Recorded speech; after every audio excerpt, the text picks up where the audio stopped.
Hi, my name is Bianca Ariel, and I'm an advisor and lead marketing coordinator at Maslow Wealth Advisors. Joined with me today is Fred Frey. He is a senior advisor and the newest partner here at the firm. So thank you so much for joining me, Fred. Well, thanks for having me. Yeah, Fred was kind enough to not run away when I asked him to be on camera, so we really appreciate that. Thank you. It didn't mean I didn't want to. Yeah. So Fred, you have, close to 30 years of experience in the industry. There's a lot of, knowledge inside of that head that I'd love to just tease out the tiniest bit if we can. But, first things first, what started it all? Why, financial advisor? Well, I started my sort of financial advisory career, if you will, as a traditional tax CPA, doing tax planning and tax compliance for clients. And I kind of quickly realized that I thought clients would be benefited by adding financial planning and investment management to that process. So was lucky enough to be in a place where the company thought that was a good idea, and so we started that practice back in the late '90s. And so that's what I've been doing ever since, and still do combine a little bit of tax planning in my wealth management practice. Very cool.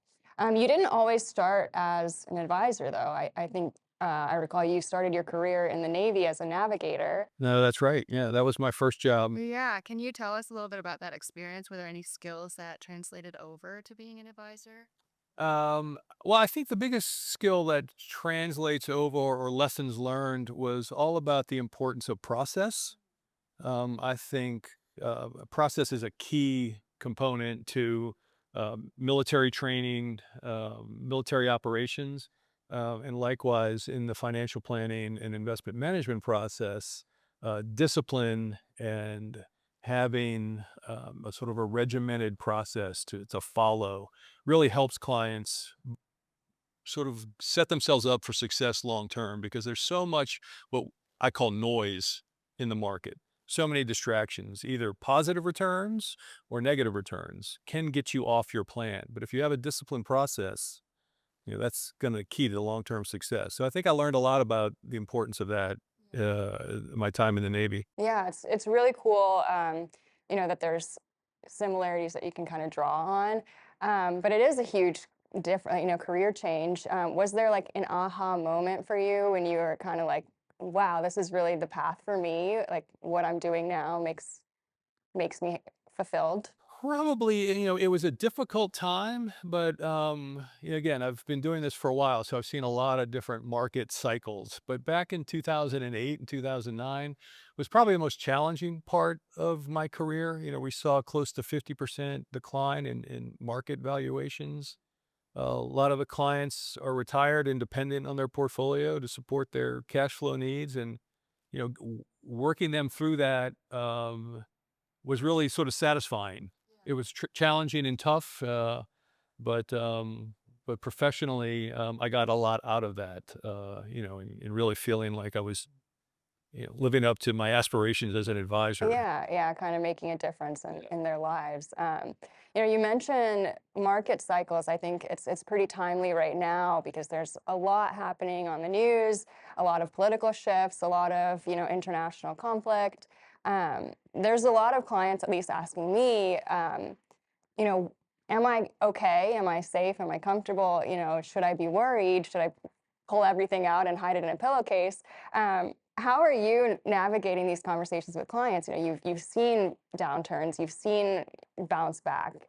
How are you relating that back? How are you easing anxieties? Yeah. So, one of the challenges is the news is always different, but there's always news to worry about. There's never any time that I've experienced that we thought everything was great. So there's always going to be something to worry about with respect to market headlines, your portfolios. Now is sort of one of those times where there seems to be more, like you said, to worry about. And so I really emphasize with clients that it's human nature to think you need to do something when we're faced with a new set of facts and circumstances.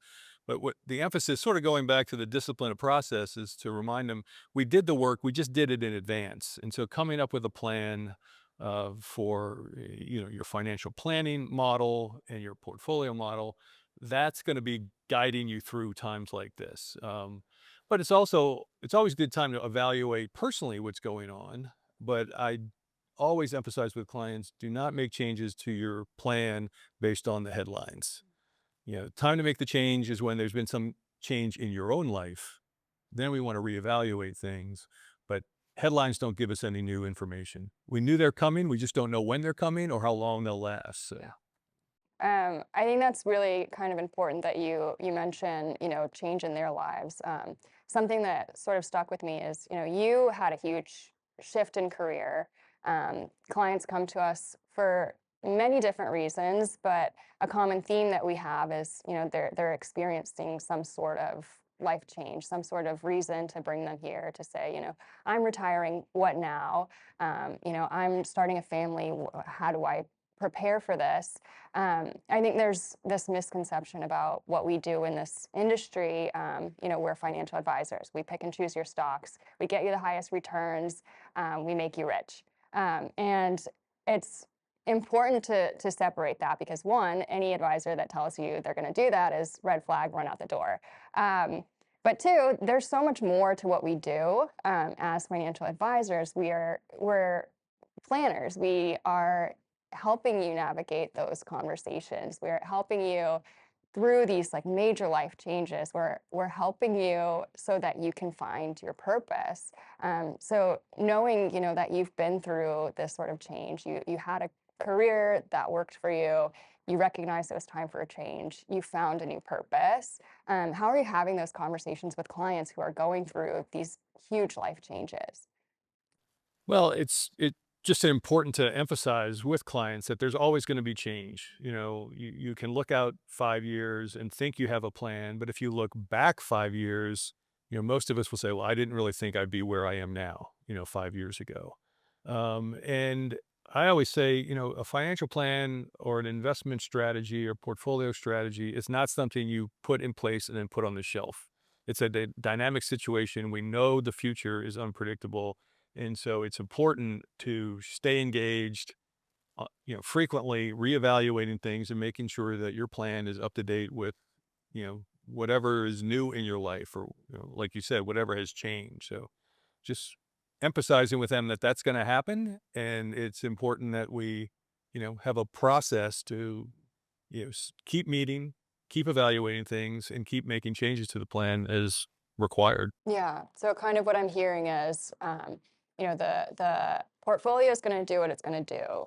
The financial plan, that's the piece that's really, creating that sense of security and that peace of mind to help people sort of live their best lives or do what it is that they want to do, the things that make them happy. Yeah, no, absolutely. And obviously, having um, sound investments, that have a fundamental philosophy underlying them is important because it's the portfolio is where the rubber meets the road. But you have to have what my early career mentor used to call, you have to put a face with the money. And that's the plan. Like a portfolio, as you said, is going to do what it's going to do, assuming that, the investments are chosen prudently. But whether it does what you need it to do is dependent on, the planning. Do you have an aim point? Do you know where you're going? So yeah, that's critical. And that has to be evaluated on a regular basis. Yeah. And when you're, thinking about the career that you've had, you've worked with so many different people, so many different life stages. Is there one quality that you'd say sort of is necessary or most identifiable, like the quality you need to have to be a successful investor? Um, well, I think it's really two qualities, and I talk to clients about this. It's a two-way street, this advisory relationship. I can't do my job unless the client is engaged in the process. And so it's a willingness, to one, open up um, uh, to the advisor so that we can have a real conversation about what your life is really about, and to stay engaged, as time goes on. But then, also to have a sense of what is reasonable in terms of spending. So if you're in the accumulation phase, as I call it, you're working to retirement, having the discipline to maintain a spending level that allows you to save enough so that you stay on your plan. And then once you retire, to, again, have the discipline to spend within the means of the portfolio or within what was laid out in the plan. So I don't know if that's a character trait, but it is an important thing that that clients need to understand, that Yeah, staying disciplined staying really is. disciplined is, especially with your spending, because the spending is the key. Yeah. Yeah, and then once you sort of, meet these targets, these goals, you get to do the really fun stuff, the stuff that really matters. No, that's right. Yeah. There are all kind of different ways to enjoy life. And the one thing I think that the planning process brings to the table is peace of mind. Yeah. And having a lot of peace of mind that you're on track, and you've got a plan that's going to work for you, I think, like you said, allows you to enjoy the things that are really important to you. Yeah. Yeah. Speaking of things that are really important, I know that Fred, you are an avid rower. Can you tell us a little, like, why rowing? What draws you to it? Well, why rowing's hard. I started rowing in 1983 as a 14, 15-year-old. So I have a hard time telling you why, but it's always been an important part of my life. I've rowed in high school, rowed in college, took 30 years off while I was raising kids. I was lucky enough that Austin actually has a very active master's rowing program. So got back involved in it about 10 years ago, and it's really kind of a centerpiece of my life. It gets me out on the water, so I'm outside. I'm with my friends. I mean, a lot of my friends are folks I row with.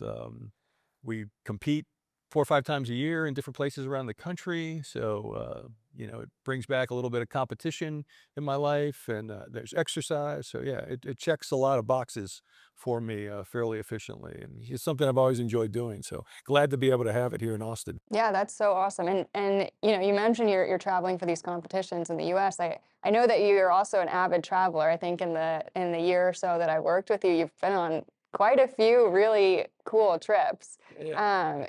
Is there one that sort of stands out above all else, or is there something that's on your bucket list that you're dying to do?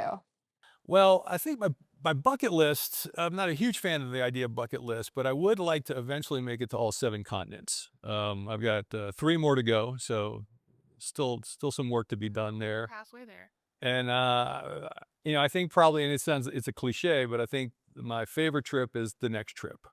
So anyway, That's pretty cool. yeah, they've all been fun. I've gotten a lot out of all of them, and I just look forward to the next one. Yeah, awesome. Last question for you, sort of bringing this all back. Throughout your career, there's been probably lots of ups and downs. Is there any piece of advice that you would give your younger self, looking back, knowing everything you know now? Yeah, that's a tough one. I've been fairly satisfied with them. I mean, there are always things I would change, right? There are always things you'd look back and do differently. Um, but probably the broad advice I would give my younger self is to be more patient and relax more, and don't worry so much about the future. But that's kind of hard to do in reality. But looking back, that's, if I could have just relaxed a little bit more day to day, I think things would have been more enjoyable. But it's life, and it's sort of human nature to have some worry about the future. Hindsight is 2020. Right, exactly. Yeah. But Well, thank you so much for your time, thanks for Fred. having me. No, I enjoyed it. Thank you for watching, everyone. We have some really cool stuff coming up this year. We're working on a few different projects right now, so stay tuned, subscribe, check out our newsletter, and we'll see you for the next one. Bye.